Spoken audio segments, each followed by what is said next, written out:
Hey, everybody. Welcome to the Queen Comedy Podcast. It's James, and it's another great episode with another great comedian.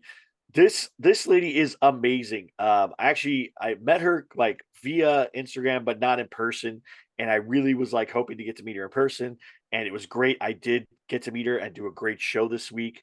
Probably one of the most fun shows I've done in a long time, where you just go, "This is just fun. It's just for fun." There's no pressure. The audience was a little crazy, but that actually made it more fun. But as far as she goes, she's a queen comedian. She's an MC, event host, and she puts on great shows. So if you guys ever see her stuff and you can be on a show or go to one of her shows, go to it because it was so much fun. She's an actress, improv instructor, meditation. She does meditation. So please give it up for Paula Jane Newman. Paula, Woo, welcome. that person sounds amazing. I must meet You're them amazing. sometime. That's you. That's you. That show was so much fun. It like I know when I got there, everybody was a little nervous because it was like just comedians, like two people, and then like a giant group showed up, and that was just like amazing. Oh, I'm glad.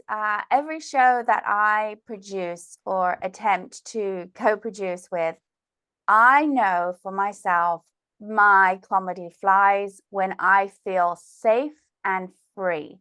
And you, unfortunately, the location had asked every comedy show that goes there to start 30 minutes earlier. So the audience wasn't used to that. Doesn't matter how much you send in information. So I think I had at least 10 no shows like straight away. So I'm like, because you need that audience. And luckily we had, small and mighty often right in that they got there right in the front where you can see. And yes, because no one performs, in my opinion, well if there's tension, and we want the comics to really be relating to that audience so they feel special in that particular show because of the kind of show that it is. And those of you who are listening won't know that it's not a big stage with 1,000 people. It's a smaller venue, and therefore one has to adjust to that audience wants to be seen and heard, Yeah. right? And so I'm really grateful to hear that you enjoyed that. Oh, I And loved it.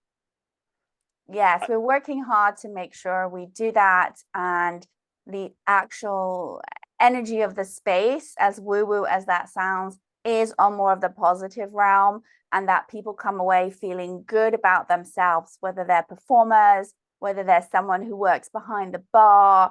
It's a whole other realm that I am particularly entering into the world of comedy, and that brings the people who can work with me, because those who don't want to do that just find that they're not really attracted to be around me, because life is too short, and I really don't feel that the competition is needed in that small realm. Because if you're going to do a show, why not have fun and feel free? And we've watched even the best comedians, as in best, I hate to say that word, let's say the most financially prolific, okay, say that. All right, we've seen them do the same sets in different environments filmed. Why is that one funnier than the other? And ultimately they're in the zone, they're in the space, they're communing with that audience.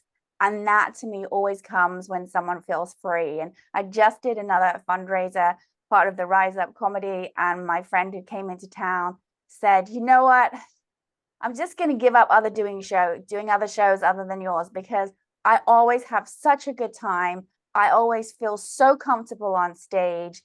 I get the best of me, and I have such a great experience. And I was like, well, now you're really, really screwed, aren't you? Because anyway, that was a long answer to your comment, but thank you. I really appreciate that. no, it's fun, and anytime you want to have me, I'm down because it was such a good energy. Also, that place had great pizza. I don't know if anyone else ate pizza, but I did. It was awesome. Okay. I will let people know that's it for now on. You're going on the flowers to come on. There's great pizza here. Yeah, there you go. I'm okay with that. You can make that the comment. Yeah. So just for anyone who might not know we know you, let's get a little background. Like how'd you get started in stand up? You don't sound like you have a traditional American accent, so maybe there's something there as well. Tell us a little bit about you. All right, so I'm originally from the UK. That's flipping hilarious. Never had anyone say you don't have a traditional American accent. Usually people are like, "Are you from Australia?"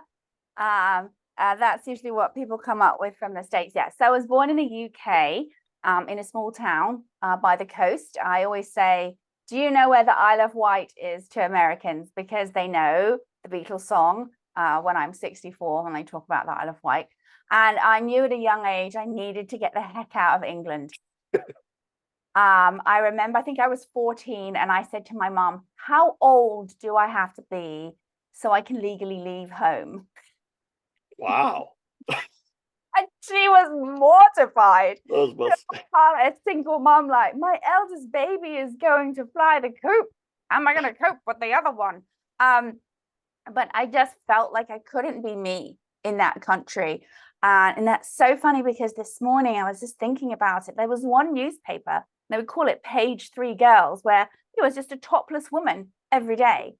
And I mean, that's what I grew up with. Like, it's totally fine. We're just going to objectify women any way we want. It's just part of our culture. And I never liked that. I felt very uncomfortable in my body. I always thought I got the wrong body. I thought that if I was a male and I was the eldest child and I was grown up in a more affluent family in London, not in the, everything would be much better for me. And thank goodness that I've lived long enough to see examples of that and realize that's actually not what my path is. How everything is set up is perfectly divinely orchestrated for me to learn and to grow. And when I get to that place, I feel good. So my father remarried an American, and that's how I got my green card. That's a funny story, because we have the same initials. And back then, before they had the internet, you would get letters and they would just type the initials. And so my dad had to go after 2 years to prove he was still married. But if you were a dependent, you basically got the green card.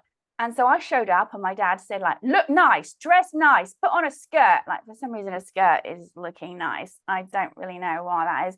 And so we went there, and the chap said, he said to the chap, "So this is my daughter, and we happen to have her paperwork. Do you think we could do that?" I just took this typical white privilege right here. He just looked at my dad, looked at me, and went, "Yeah, all right." And bypassed all these queues. Meanwhile, my brother was in England, had to go to the embassy, had to have what do they call a cavity search, medical. Wow. I didn't have to have any of that. And so that's how I got my got my green card.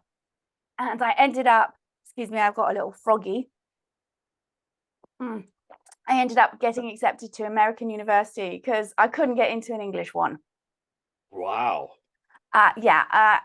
It took 3 times before I could pass high school written English exam, which was weird because I was always really good at oral. And it turned out I was dyslexic, and no one was really up on dyslexia. And it was not so bad that I couldn't read at all. I figured if I look at words with a big paragraph, I get the concept, I understand it. We had no presentation exams. It was a very academic environment. You did 3 hours of exams of one subject, 3 hours, and that was your grade for the whole of your high school. So people had breakdowns over this whole system, which is, it started to change when I was there. And so I basically just did education long enough that they changed the exam system that I finally passed English. Wow. And so I applied for American University for a degree to do theatre. I mean, at that point, you couldn't even get a degree to audition for theatre if your grades were bad. Wow. So I couldn't even look at getting a degree. And, the background with the family was like, "You've got to have a backup, Paula. You've got to have a backup." I went to secretarial school for a year, and then I just left for America. I was like, "I'm done. I'm done." But it was called, what was it called? Administrative, something. It wasn't called like a secretary, just learn a type. It was like, I learned shorthand. I learned how to do project management. Probably I learned all these skills that I use now producing, comedy shows and nonprofit events. But I just couldn't even hack it to finish off. That was all coursework for the last module. I was like, I can't do this. I'm moving to America. I can't take the cold. I can't do it no more. So that's how I got to the States. I ended up going to kind of fancy pants American university for theatre. And I went to Carnegie Mellon drama and I did that. Yeah, and there was a place where we were told the first day, oh, well, yeah, well, I don't know about that. Oh, you look to the left, look to the right, one of you won't be here. Like that was the time when we were in a system, they cut half of you. Now they don't do that. Now it's fabulous. Now they take less and they support you. And guess what? They're all working a lot more than the percentage of our class. And then I couldn't take it. I was like, I'm not moving to New York. It's too cold. And so luckily we had a new head of the department who was from Los Angeles. And I stepped up and said, I have a proposal. We should do a Los Angeles showcase. And I hustled and we went and did one. And so I was the first cohort of now, which is a legacy of people coming out to Los Angeles. And that's what I did at the time. Like I can sing, but I'm not a Broadway standard opera. Like these people can really sing, you know, from the age of like 3, training. And, you know, these massive musicals that are still going, like The Lion King were out. And I was like, I'm not going to get work in New York. I'm going to go to LA and see if I can get a commercial or something, make some bob and live in the sun. So I was told straight away while we were meeting with the alumni, this chap who produced Jerry Lewis's telethon. Oh yeah. They do that. Well, they stopped with COVID and whatever, and Kevin Hart brought it out, but I don't know what's going on with that. For his fundraising on Labor Day, and he said, "You need to go and do comedy, Paula. You need to go and do stand up." And I didn't know what to do or where to go, and I followed an alum at the time who was kind of blowing up on a sitcom, and I didn't get it. I just didn't understand, like, why do I wait at this bar? And I'd stand up, I wouldn't know what to say. So I didn't even go up. And I was like, I'll forget this. I'm too busy auditioning. And I was doing a lot of Groundlings at the time. I was in their 3rd level or whatever at that point. And so I stopped. And then what happened was I was doing a fundraiser and there was some comedians that came. And there was this really nice woman. I'll give her a shout out. Her name is Rel DeGrazzi. People might know Ro. Rhoda Grazzi. I think I said Rel. That's my dyslexia speaking. And they were a really nice person. And I thought, well, if I want to do comedy, maybe I'll take a class because I don't quite understand it. I was done at her home with just a couple of us with a mic and a speaker.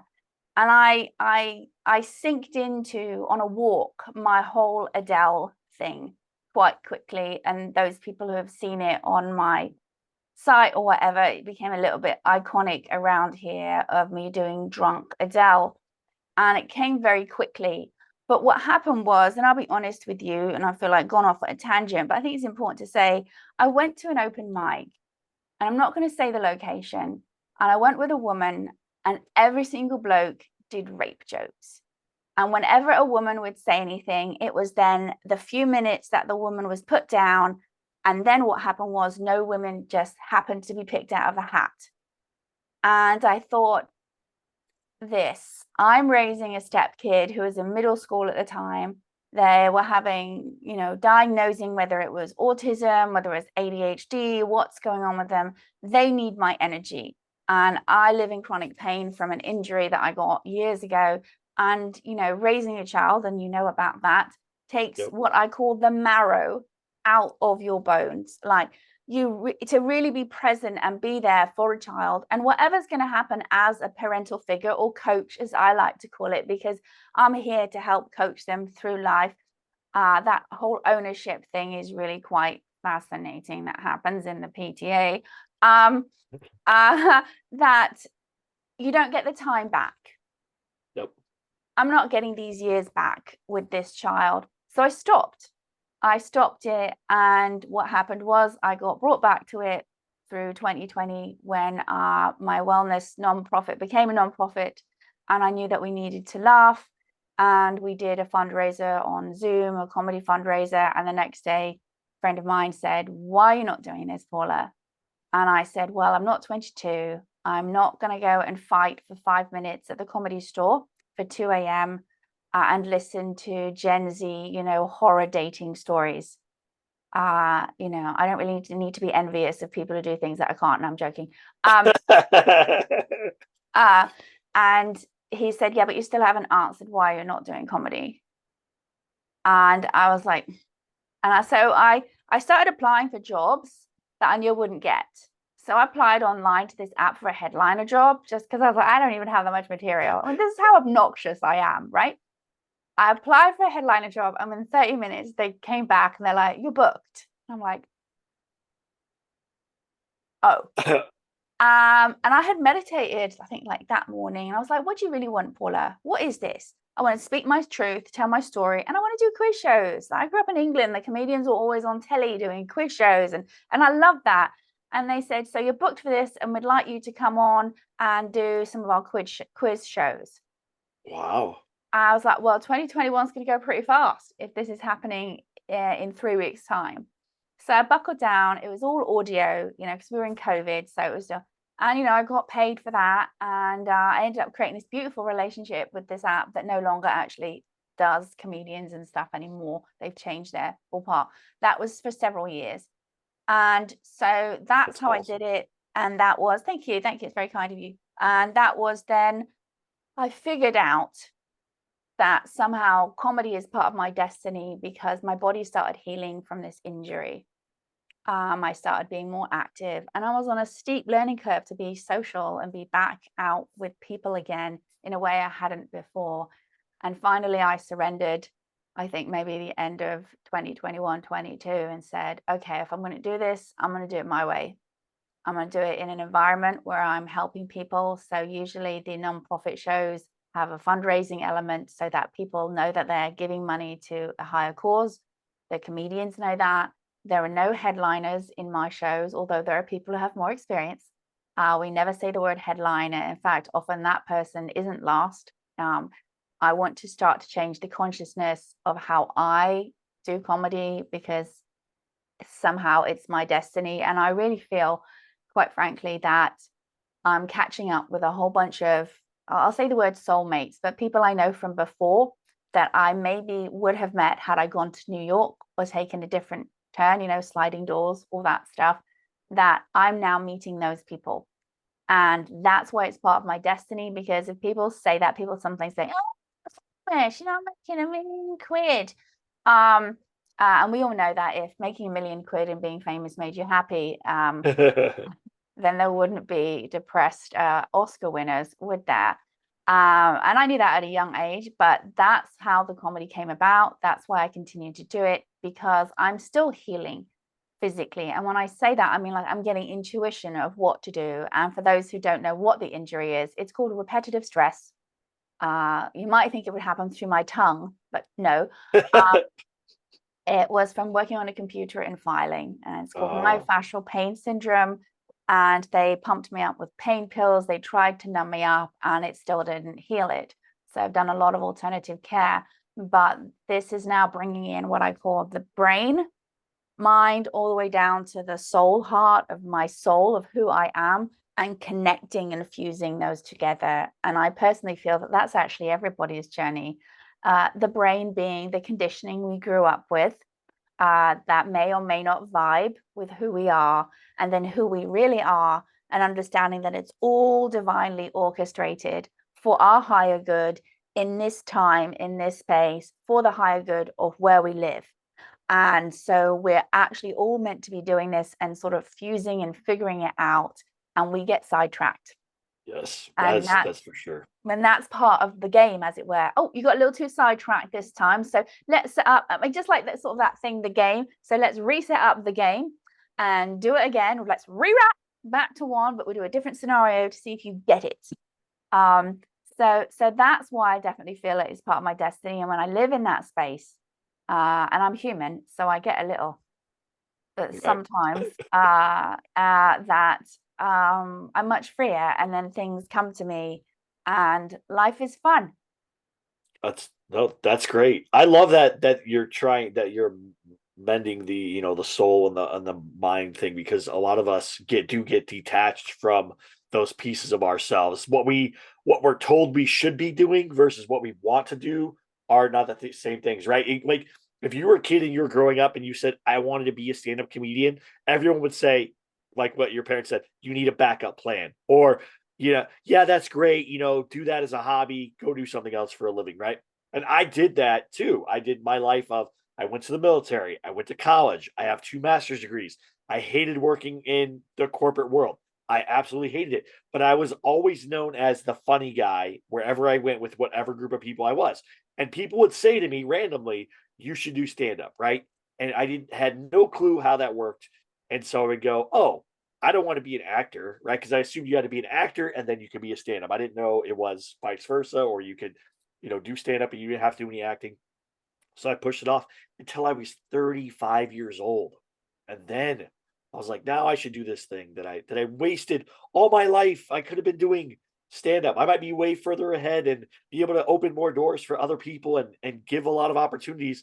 But it's good. I felt like I needed to mesh those two things because I was living in the mind of like all the things that everyone tells you to do, and my soul was saying you need to be doing something else, and I was living an unhappy, life existence there, being like, I'm not being true to myself. That's Right. I feel that some of this, I mean, I'll give us the caveat, it's not our fault because honestly, we're not in a consciousness when we train children, when we raise children. So much of it is about you need to not do what I did, or my mother was harder on me than I am on you. So that's okay. I mean, like, and I think that's the advantage of being a step parent. That natural, because all you're seeing is yourself reflecting back, right? They look like you, or they might sound like your uncle, or blah blah blah. And what that's really doing is amending the love connection with those other people through that individual. Right, you're really falling back in love with yourself, which is really of your divine self, which whatever anyone wants to call that, God, your religion, that's what we're getting at, that true, where we feel connected and beyond what this body is, which all of the philosophers, and I'll use the word philosophers, are saying. They're saying that same thing. Obviously different books were in different time periods and wanted to make sure that women were married and blah blah blah. So, we have to really take what the truth of the spiritual message is behind it. But I was able to do more of that, one, because of that's naturally who I am. Always had a capacity to cut through and try to look at that person. Who are they really underneath? And then I had this child who unfortunately didn't have a mother that could show up. And so there's someone right there who wanted me to be in that place. And we never had any of the weird situations of a step parent at all. There was maybe one time that they had stolen an item from a store and I had seen it, and it went missing when we were about to go to the store, and I knew that they'd hidden it, and they were in the bathroom with their dad, and I could hear them saying, "But Daddy, why does Paula think that I hid it?" And I remember thinking, this may not work out, but let's just see how it unfolds.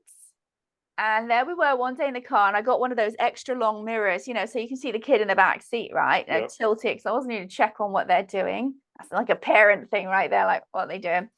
And I said, well, I don't know. They were nuts for Pokemon, right? And I was like, well, I can't really get you any more Pokemon cards until we can find that other thing from the store and take it back, And it was so funny because I could see them in the corner of my eye, and they were like, Paula, what? It just came to me. I think I know where it is. And I had to do everything not to burst out laughing, like, child, please. Right. I have been around the block. You don't think I wasn't a little girl, And sure enough, we went home and they were like, don't look. And I totally looked. They went right for it. They hid it right under a sofa, where indeed that only a kid's hand did get that far, And so we eventually got it sorted out. And now it's and we took them back to the store to apologize. Oh, yes. And the store person knew us. Like, they've stolen something. And then all kinds of, they were like, stiff as a board in their car seat, like wouldn't get out, I'm like, I know you're awake, because when you sleep, you don't sleep stiff. Okay, come on, get out of the car. And at first the person behind the store was sort of like, what are they doing? And then they clocked, oh, we're trying to teach the kid a lesson. Yeah. Right? let me tell you, they never took anything from the store ever again. They were like, don't tell the story. And it was sparkly things. The funny thing was, I was away, I was doing my meditation teacher training, and he told me that the kid kept looking at these certain sparkly things in the supermarket. Right. It's not like we were out at like Harrods or something. It was like the supermarket, you know. Right. And he's like, oh, she put it in the basket this time, and I put it back and told her we're not buying it. And so the kid decided, well, I'm going to just one up you and take the blooming thing on my own. But apart from that, I've always been there to be able to look and see, who is this child? Who is this person? Right. And literally people would think that it was him and me had a kid together because the way the kid is. So that, in my opinion, and I believe the opposite of most people. Actually believe the children pick the parents. We pick the environment for us to come in and overcome and to teach them. So although we spend all energy thinking that we're teaching the kids, it's actually the other way around. Actually teaching us. And so that one, yeah, I mean, there was a point that we tried to have our own, but for various reasons, things didn't work out. And I was very sad one day. And he said, you know, Paula, and I'll say this, he's like, he said, I think word for word, he's like, you know, Paula, you're so important that God brought two women to bring her to you. Because this child's actually an egg donor from another woman. Wow. And that his ex, you know, was the sort of surrogate that had the kid, right? So they're not genetically related. And that was probably like the sweetest thing I could ever hear. You know, like, you're that important that it took this many. And I was like, nah, it wasn't me. It was that soul was like, I'm going to take a little bit of this, and because I've got to get in here and I've got to get this person. I need to sort this stuff out. So they're now 21. So they're all out of the roost, as it were. But I say out of the roost, and they're not. Yeah, they're down the blooming street at university. And I got this kid. This kid got flown out by Princeton University for a weekend, got flown out by Amherst, got flown out by other liberal arts colleges we have to throw down the other side of the country. And where do they end up going? Down the blooming street. Sometimes you have to look. I've been through this with my oldest daughter. She's getting ready to go to college. She picked like Chicago and all these other places far away. Where's she going to end up? Santa Barbara. She's going to end up in Santa Barbara, right? Right up, like, not that far away. I know. But she's like, I want to go to New York and I want to do this. Like, she was, but as time progressed, she's thought about it. I could watch. My wife's like, what do we do? She's going to want to go to these places. I'm like, just wait. Just hold on. Let it run its natural course. She'll come back around. Sure enough, all those things happen. My wife's like, how did you know? I'm like, her and I were very similar. I get these grandiose schemes and ideas, and I'm going to do all this and that. And then as time progresses, it kind of refines itself. And then I find the exact path I'm supposed to go. Because otherwise, right, we all have like those grand ideas, like 500 things that we're going to do. But then really you can only do maybe a handful of those things. And you kind of have to slowly, you know, go in. So it's one of those things. I love that you also talk about like how, like, setting a plan for yourself, or knowing that like there are the things in the universe that plan that like are there for you. So like you think you're setting a plan, but the universe also has like a plan you have to like do. I 100% believe that, where, you know, I forgot what the phrase is, but it's like God laughs at like your best laid plans or whatever. Yeah, I think so. What is it? Yeah, God laughs at the plans that you set. Yeah. Set up your plans and watch God laugh. Yeah, because that's the thing is, we think like, oh, we know so much. No, we don't. There's a million things occurring in the universe, and we're just one of those things happening at the time. Now, I mean, and science keeps proving it. Like, you know, that's the thing. We can take. My body is not going to live long enough for science to prove all of the things that I know intuitively is right. Right. You know, right. I mean, like, honest for me as a being. And the key is listening. Is listening, isn't it? How, and getting bypassed all those ideas, because some of those ideas and the cultural conditioning is correct, right? And so it's like, well, if it was right here, and we have that deep nervous system programming when we're younger, it's so hard to kick off. I mean, I remember Dr. Phil having a hard time understanding that. these are adults, but they grew up in an alcoholic family. Why are they still behaving? It's like it gets into that nervous system. And once that imprint is in there deep, for all reasons, it's a lot of work to shift and change it, you know. And I think that, you know, with comedy, I mean, that's obviously how you probably approach your sets. You come up with all these great things and then you narrow it down to Yep. what it is, and that's your process. And knowing your process, I mean, that's the key of learning for any kid. I learned, I was about 14 was a big time for me. I also learned, because I was so horrible at these tests, that the night before I would have to be in my room and I'd walk up and down and I'd have to pretend to be teaching the subject to Oh, someone for me to understand it. And then I would go and read the next chapter. This is how boring my education was. Like, then you go to the next chapter, and we're going to study the next chapter on the algebra. And I would look at that, and then I'd show up to the next day, and then I would be able to understand what we were learning in class. wow. And I learned how I learned, right? And that's where I really now sort of solidified one of my natural elements is teaching, right? And I fundamentally believe that everyone's got it wrong. It's like those who do because they can't teach. Because a true teacher knows how to look at the audience, look at the students, and see what's happening right there in that moment and adjust to reach them. Yep. I know I used to teach English as a second language. It was one of the many teaching things, and I really don't know Spanish. And somehow I would address things that were going on, and one of them says, they're asking, I go, I know what they're asking. They're asking, how do I understand them and I don't speak Spanish? Right? Because I don't need to understand that. I could sense what's going on in the room. And that's why you have so many comedians are philosophers, really, are people who are actually there to teach. That's like Haddish's line, isn't it? I'm here to teach. Yeah. Yeah. And comedy has definitely become a new way for us to express ideas and things in in the world that may be off limits or maybe uncomfortable in a normal setting, right? Like you could some of the jokes that people tell people, if you said that in an office or you said that at school, people would go, "Oh, you can't say that."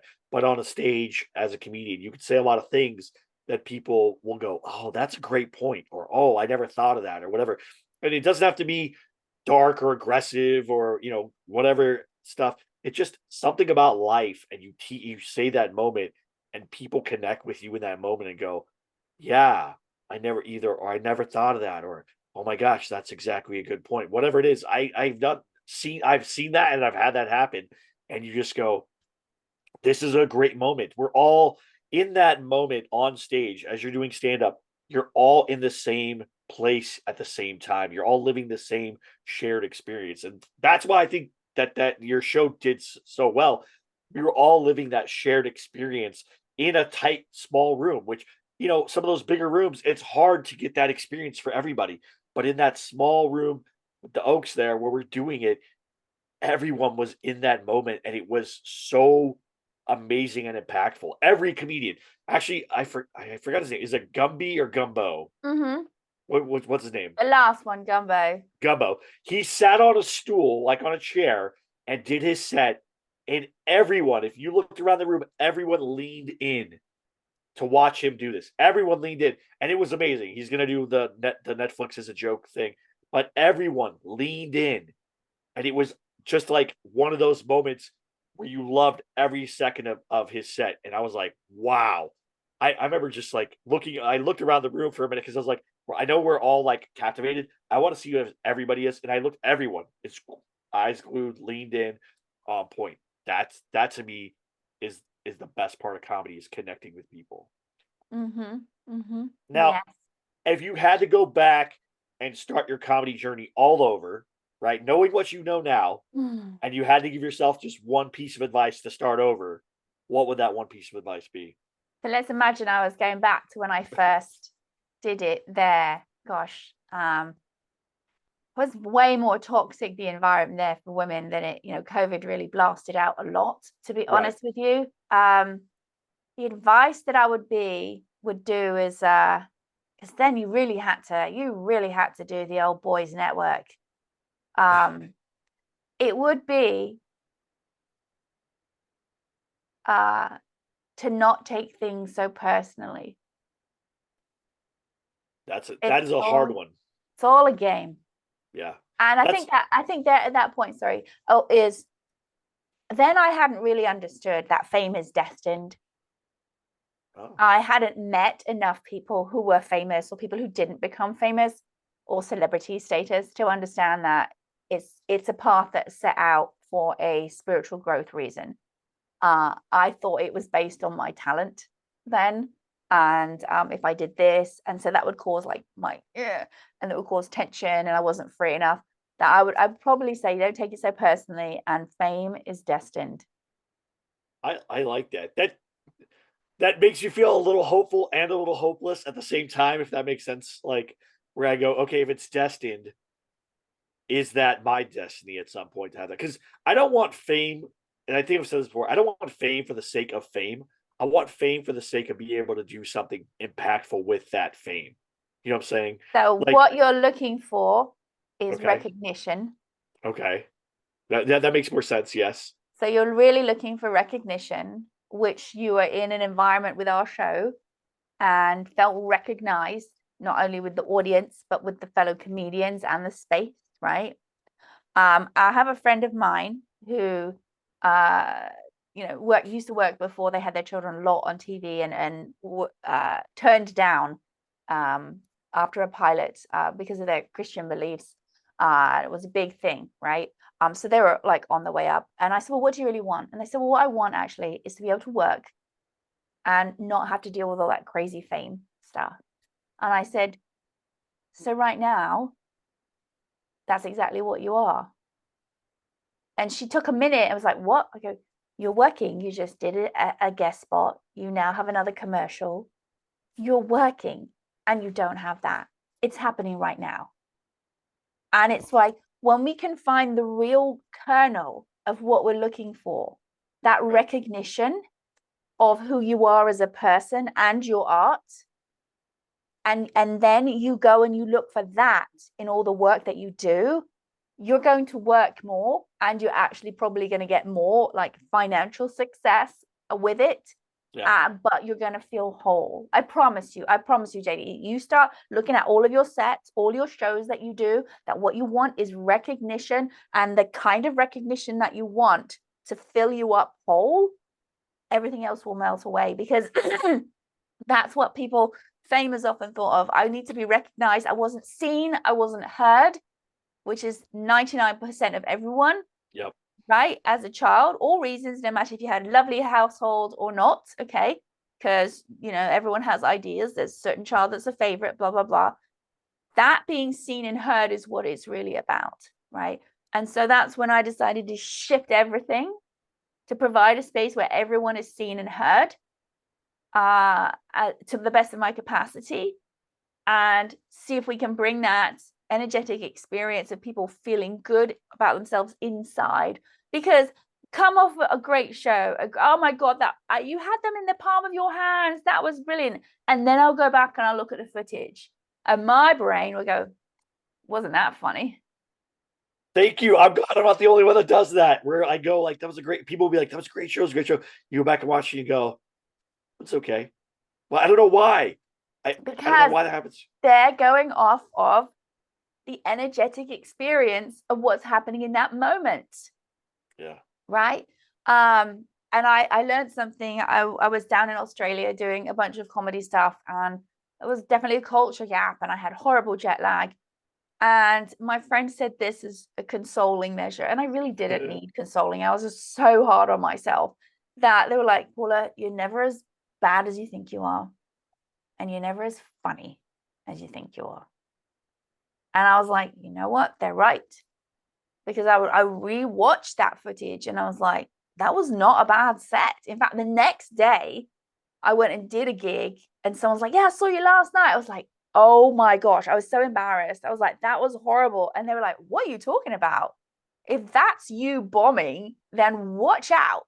But it was my perception because I'm comparing myself to other people that know the comedians, right? I'm brand new, I'm dropping in. I don't know the setup. It was a really weird thing that was happening anyway. It was this weird phenomenon for that night of that show anyhow. And the microphone came out of the cable. Everyone else apparently was emailed that this is a problem at that venue. I never got the email. So it was like weird things going on, but I just blame myself rather than like having a look at it realistically. Wasn't that bad? Right. And I had exactly what the doctor ordered the next night, which was I really wanted to do MC. And then as it happened, the MC got stuck in the subway. There was a shutdown. And so they were like, would you do it instead? And it was a blast. And that was exactly what the doctor ordered, as it were, just balancing it out. And that's where I know if I don't feel free, if I don't feel confident in myself, I'm then relying on that audience to give me the feedback immediately of laughing, and I can spiral down. But if I'm in that neutral place, I'm then able to listen to the audience.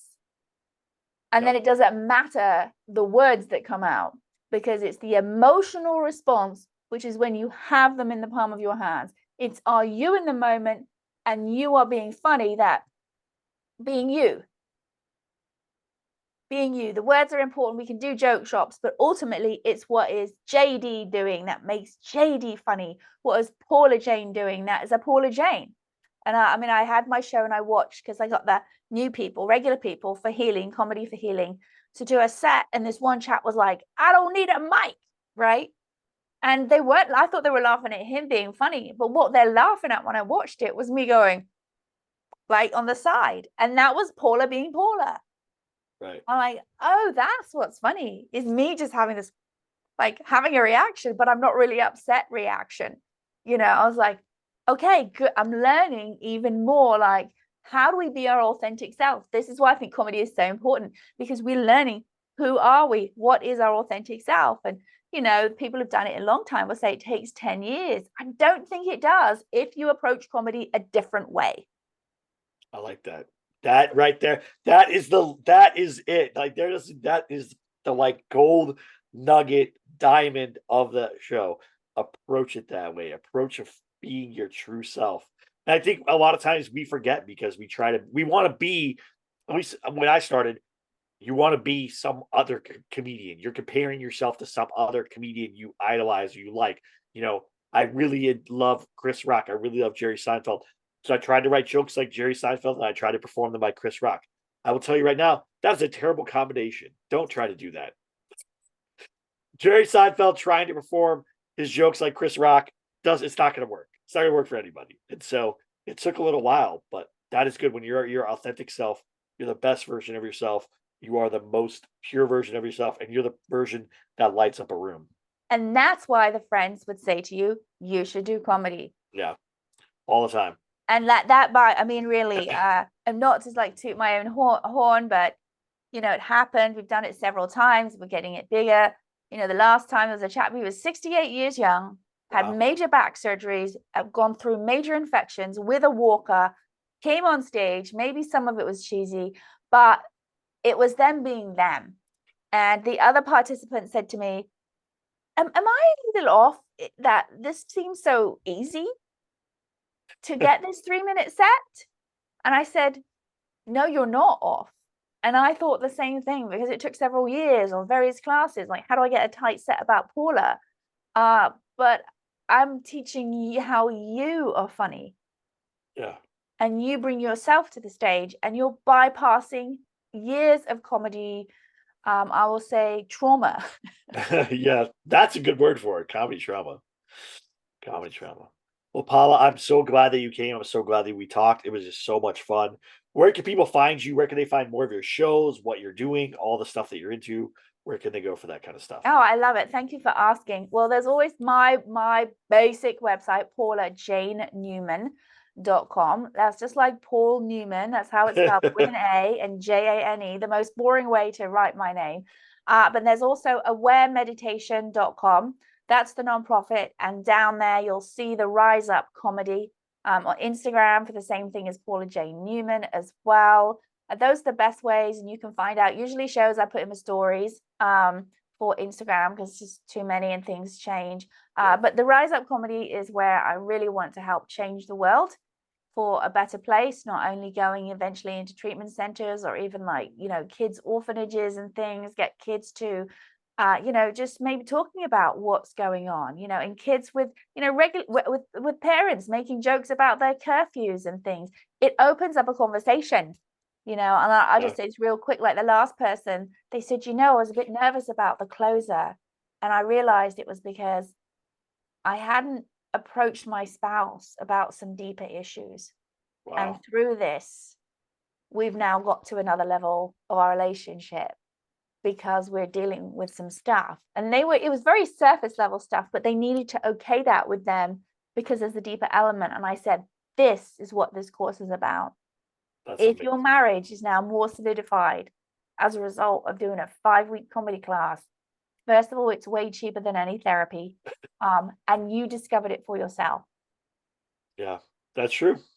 Comedy opens doors and opens your soul. It's a great thing. Well, thank And you so healing. much again. Thank And you. healing. Thank you everybody for listening. I'm gonna put all the links for Paula Jane stuff in the show notes. And I'm so glad for you guys for listening. This is a great deep episode. It was like really opened up a lot. There was a lot of stuff here. I enjoyed this quite a bit. So thank you all for listening. Please like, subscribe, go check out her stuff. If you're in LA and you want to go to great shows, that show is once a month, right? At the Oaks, it's at the first Monday. Right now we do that once a month, and then the Rise Up comedy one is based on when we have the students graduate, because we morph it in with semi-pros and pros, so people have a great show, and also so that some pros get to see, wow, this person couldn't even walk and they were funny and they've never done comedy before and their heart is uplifted. So yeah, you can see that in the Oaks. And thank you for having me. And everybody subscribe to this. Help JD out. Do that. More JD. There you go. Thank you so much. Have a good one. We'll talk to you soon, everybody. Bye.